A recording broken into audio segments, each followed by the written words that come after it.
Mesdames et messieurs, bonjour à tous et bienvenue dans cette nouvelle vidéo.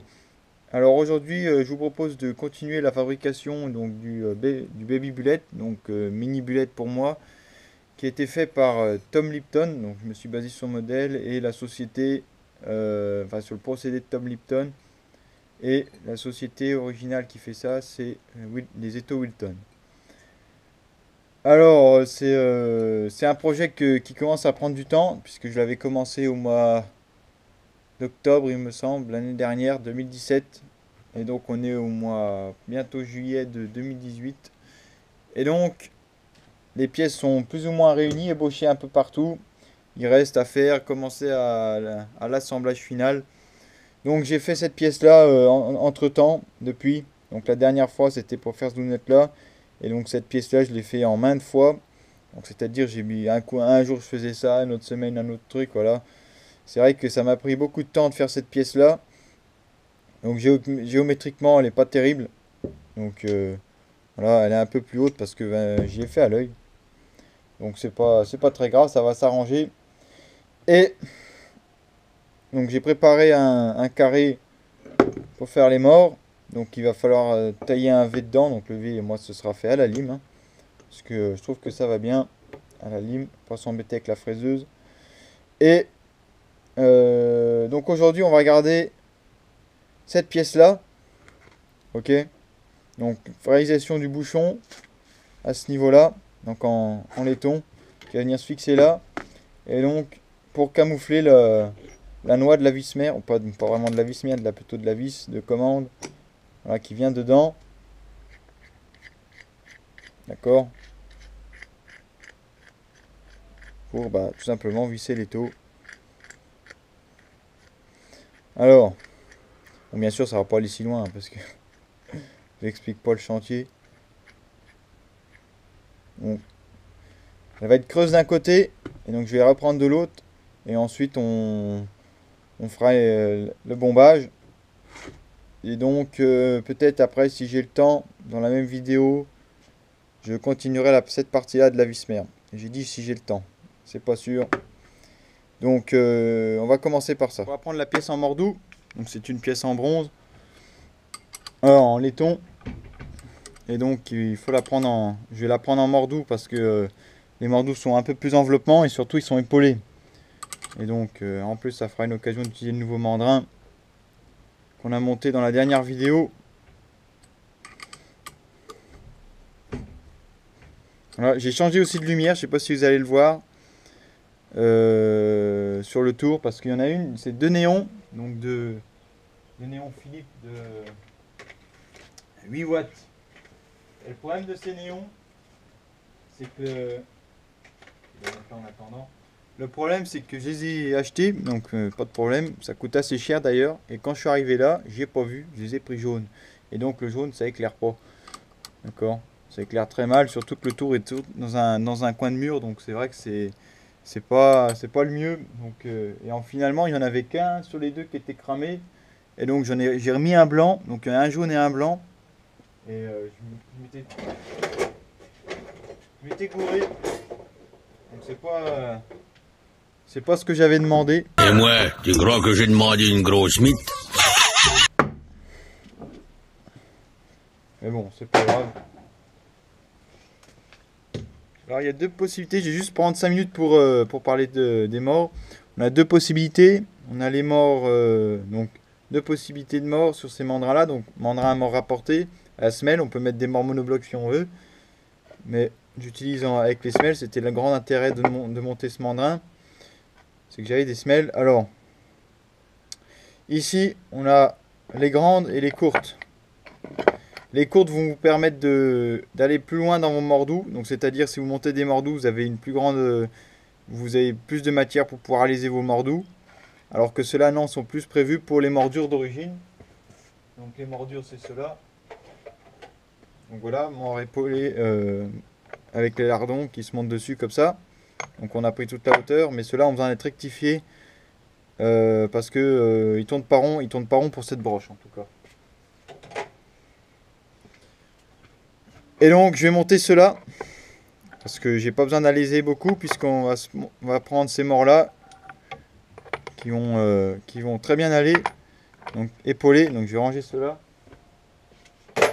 Voilà, je viens à bloquer. J'hésite pas à faire tourner la pièce dans les morts. Et bien je mets un bon coup de clé quand même parce que c'est des mordous et des fois bon, on arrive à faire patiner la pièce. Bon, c'est vrai que là quand c'est des pièces de cette taille là ça va, mais quand c'est plus gros c'est vrai que ça a tendance à poser problème certaines fois. Là, je vais regarder comment ça tourne.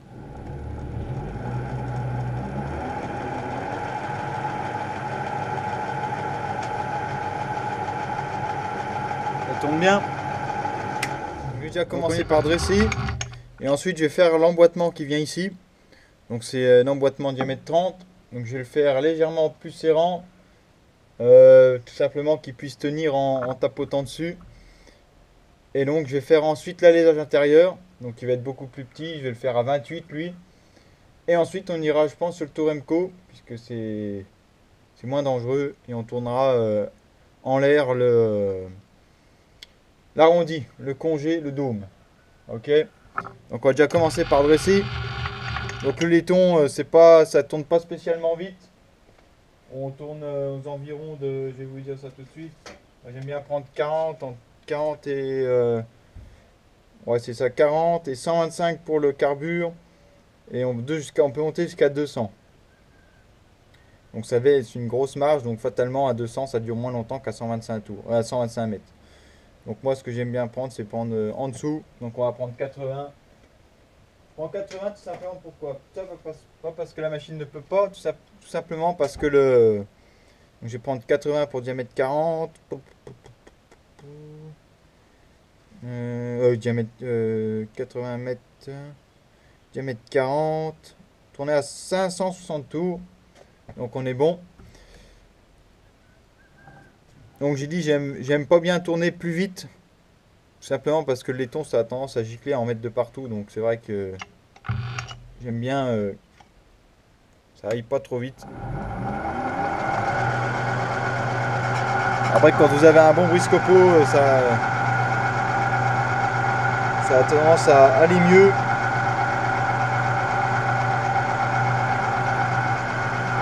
Je vais prendre 0,5. Ça le traînard toujours sur cette machine puisque le traînard est petit. Tourner dans le bon sens et je vais prendre un dixième par révolution de la broche.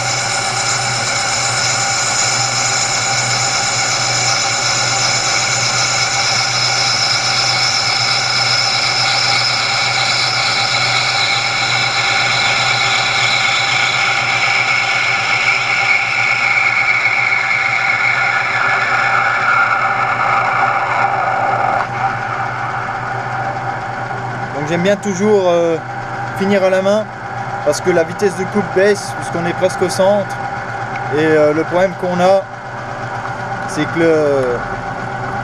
qu'on a tendance des fois à casser la pointe de l'outil quand l'outil n'est pas parfaitement à hauteur de pointe. Donc ici c'est une tourelle qui est tout le temps réglée pour les mêmes outils donc ça va, mais quand vous avez des tourelles des fois qui conservent mal les réglages, il faut faire attention de ne pas casser le nez de l'outil parce que tout simplement parce qu'on avait la même vitesse et que VC réduit au centre de la pièce. Donc il faut faire attention à ce genre de choses.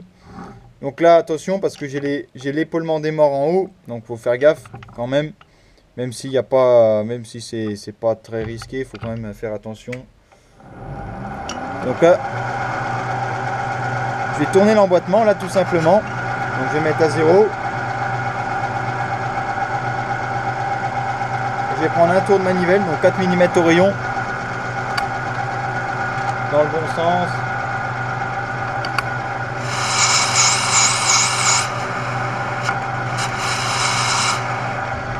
Donc je tourne à la main là. 4 et 4, 8.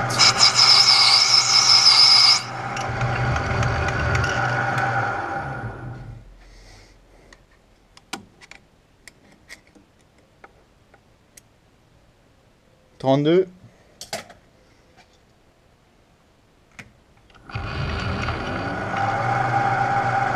va prendre 1 mm.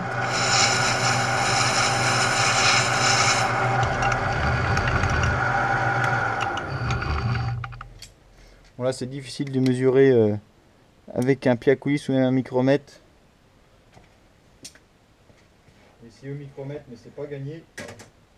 J'ai peur qu'avec le corps ça puisse mal passer ou que je sois pas correctement installé.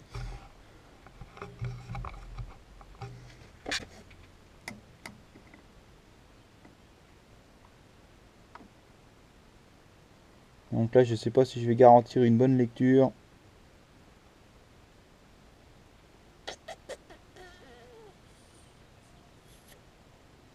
31,15.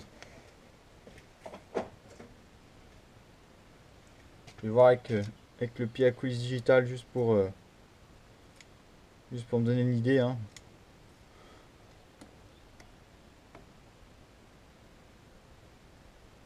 « 165, j'ai oublié le... J'avais passé le ennemi. Pourtant je croyais que non. Ah si. Si. L'ennemi est là.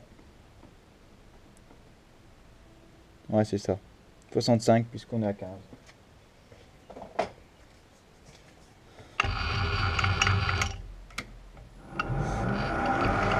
Je vais prendre 1 mm. Là je peux y aller avec l'avance.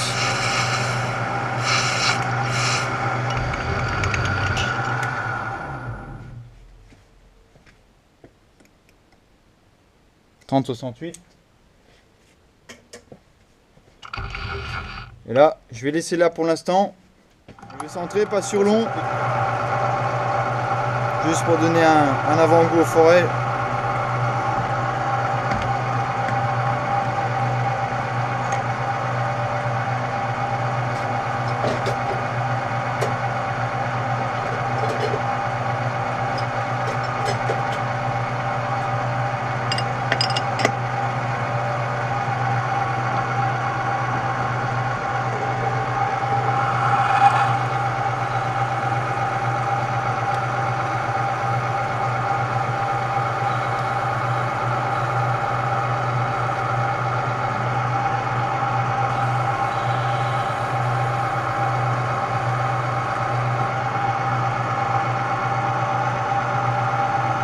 Je vais pas trop en faire parce que sinon je vais dépasser le...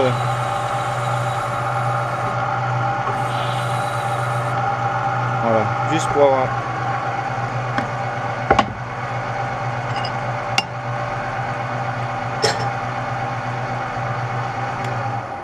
Juste pour avoir ça. Maintenant on va monter la barre à laiser. Donc j'ai pris une barre à laiser en cardio abrasé. Tout simplement pour avoir...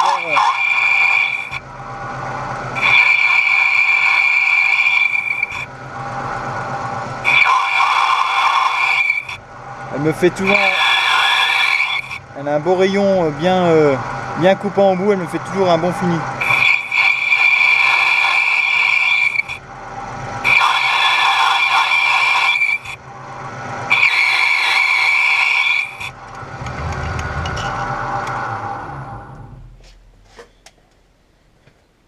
Donc ici le diamètre est loin d'être critique. Hein.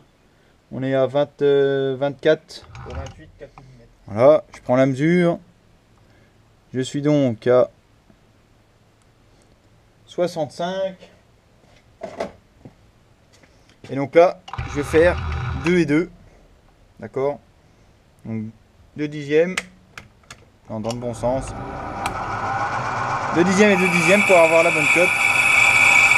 Avoir les deux passes égales pour mon outil.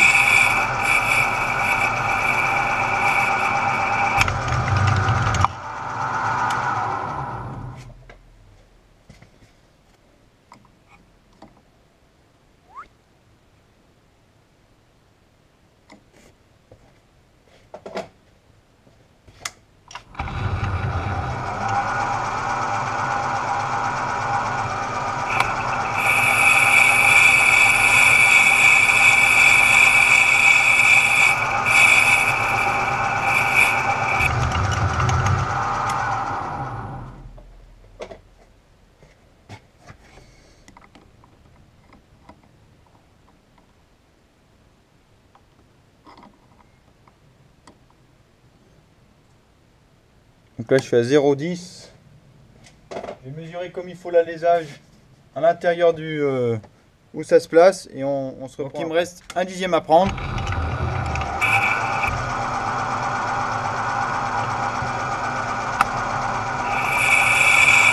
Théoriquement, et après de toute manière je fais un essai pour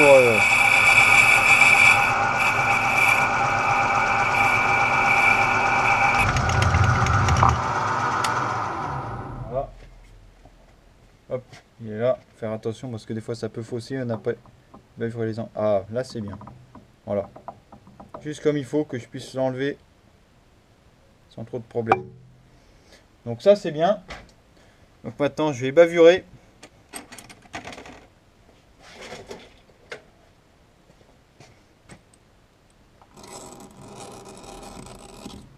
Bavurer l'intérieur. L'extérieur je vais le faire avec la barre à léser.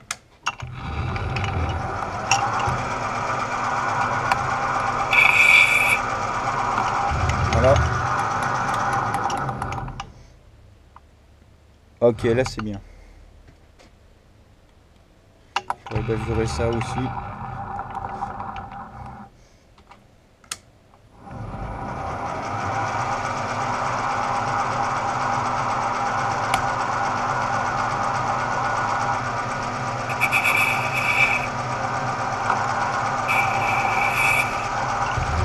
Voilà.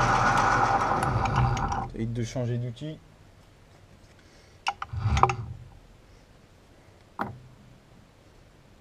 Parfait. C'est parfait. Et donc maintenant, on va se retrouver sur le petit Temco pour tourner. Si d'autres questions des fois des gens, donc j'ai répondu déjà, soit par mail ou sur usinage ou dans les commentaires, quels outils utiliser.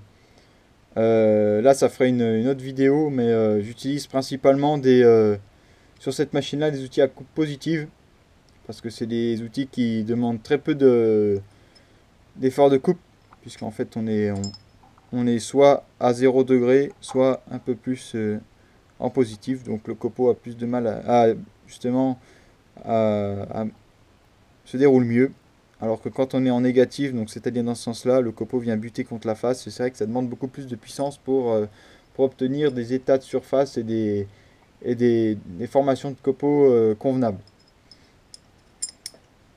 Donc pendant longtemps, j'ai utilisé l'ARS sur cette machine et c'est vrai que j'ai fait le pas en achetant des outils chinois. J'ai toujours vu ces outils traîner à des prix relativement chers.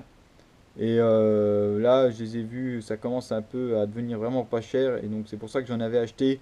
Et c'est vraiment, vraiment, vraiment utile. C'est vraiment quelque chose de très appréciable. Surtout avec une tourelle multifixe. Donc on va monter l'outil. Je vais prendre... Donc j'ai acheté cette multifixe il me semble, juste avant de commencer le projet du mini bullet. J'ai dû l'acheter 129 € de mémoire.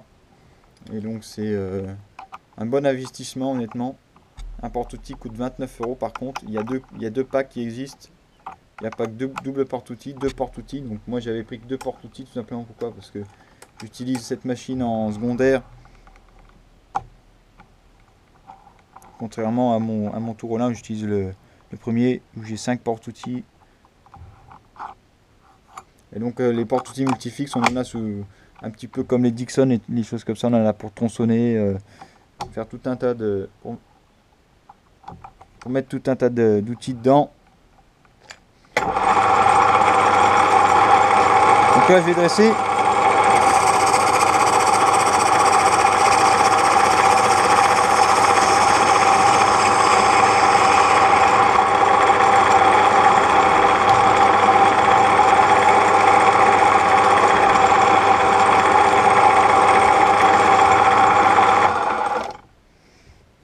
Donc on obtient un bon état de surface pour une plaquette qui coûte 80 centimes, même pas, ça se trouve.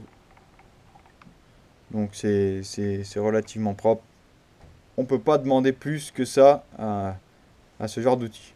Donc j'ai gardé cet outil ou pas pour tourner le... Donc j'ai utilisé de l'ARS pour couper le laiton, ça gicle un peu moins.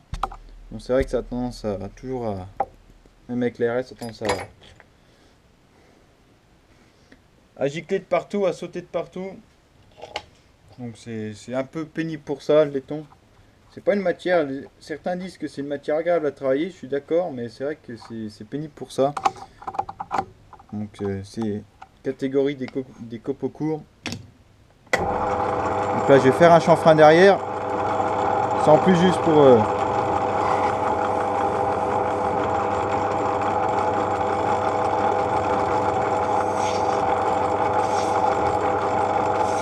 Donc s'il n'y en a pas besoin, mais c'est juste en attendant. Et là, j'ai enlevé ces daubes. Voilà.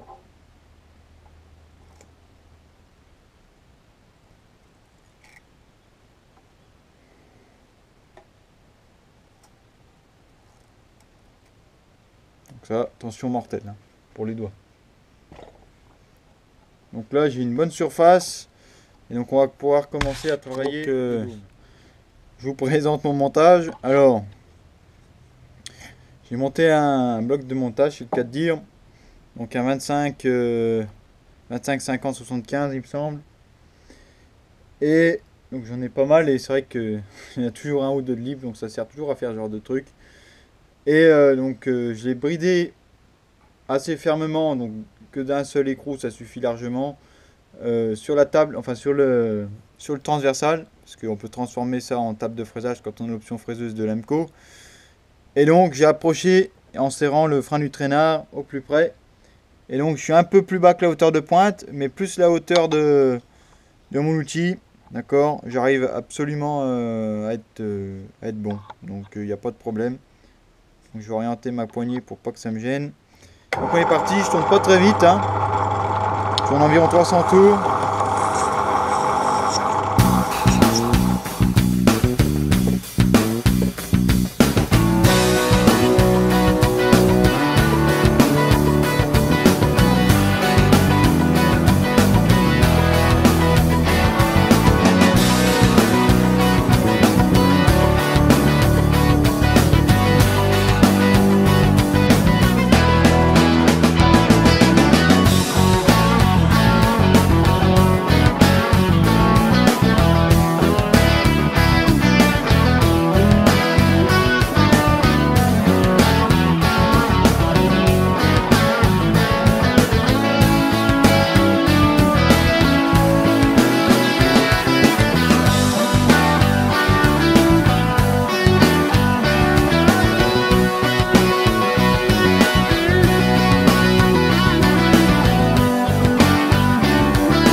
Sur avec le Scotch Brite. Donc c'est bien. Et donc voilà la pièce terminée. Donc on obtient une super belle pièce. Donc c'est bien. Donc voilà la pièce terminée. Voilà, dans son logement définitif. Donc je suis assez satisfait du résultat, je le trouve vraiment bien ce bouchon.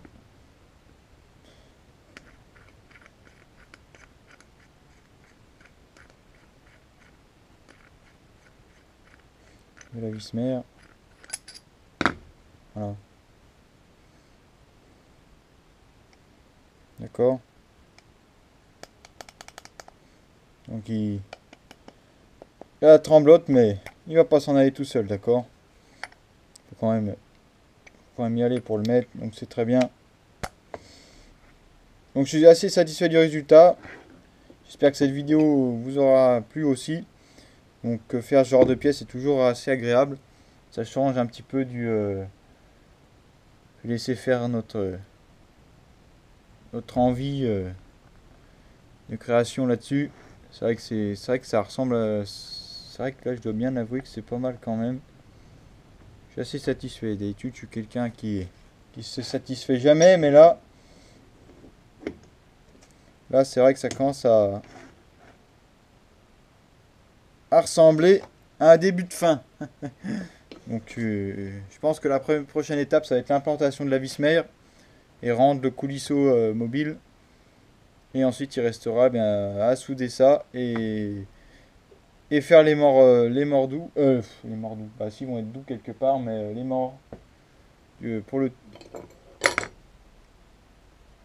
qui vont aller sur les épaulements, un de chaque côté. Et je les fraiserai pour qu'ils soient à la même taille parce que vu que j'ai un peu débordé ce jour-là, donc ça va le faire de toute façon, il n'y a pas le choix. Donc voilà, donc j'espère que vous appréciez toujours autant la série. N'hésitez pas à aller voir les autres si vous ne les avez pas vus. Si vous aimez les vidéos, n'hésitez pas à vous abonner. Donc merci à tous d'avoir regardé, merci à tous de regarder les vidéos, de soutenir, c'est toujours intéressant et plaisant. Donc on se dit à la prochaine pour une nouvelle vidéo.